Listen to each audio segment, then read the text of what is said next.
বাংলার এক গ্রামে থাকত জসিম, এক গরিব কৃষক। মাটি চাষ করেই তার সংসার চলত। জসিম ছিল পরিশ্রমী ও সৎ মানুষ। তার পরিবারে ছিল আসমা, তার স্ত্রী, সংসার আর রান্নাবান্না সামলাতেন। নাইলা ছোট মেয়ে, দুষ্টু হলেও বাবার ভীষণ আদরের।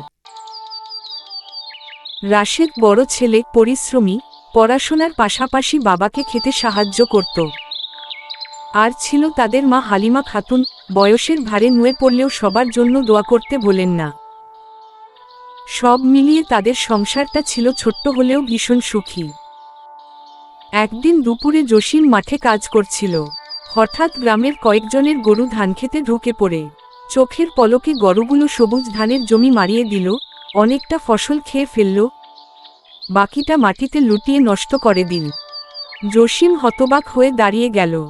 মাসের পর মাসের কষ্ট দিনের আলো এভাবে নষ্ট হয়ে যাবে তা সে কল্পনাও করেনি। চোখে পানি চলে এলো, সে মাটিতে বসে পড়ল। তখন আসমা এসে বলল, হতাশ হও না জসিম, আল্লাহ চাইলে আবার ফসল ফলবে। রাশেদ বাবার পাশে দাঁড়িয়ে বলল, বাবা, আমি তোমাকে সাহায্য করব। আমি শহরে গিয়ে কিছু কাজ করব, টাকা পাঠাবো। নাইলা বাবার হাত ধরে বলল, বাবা, তুমি কাঁদো না, আমি তোমার জন্য নামাজ পড়ে দোয়া করব। মা হালিমা কাপা গলায় দোয়া করে বললেন, সাহস রাখো বাবা, গরু ফসল নষ্ট করেছে, কিন্তু তোমার শক্তি কেউ নষ্ট করতে পারবে না। জসিম আবার সাহস পেল। গ্রামের অন্য কৃষকদের নিয়ে সে নতুন করে বীজ বপন করল।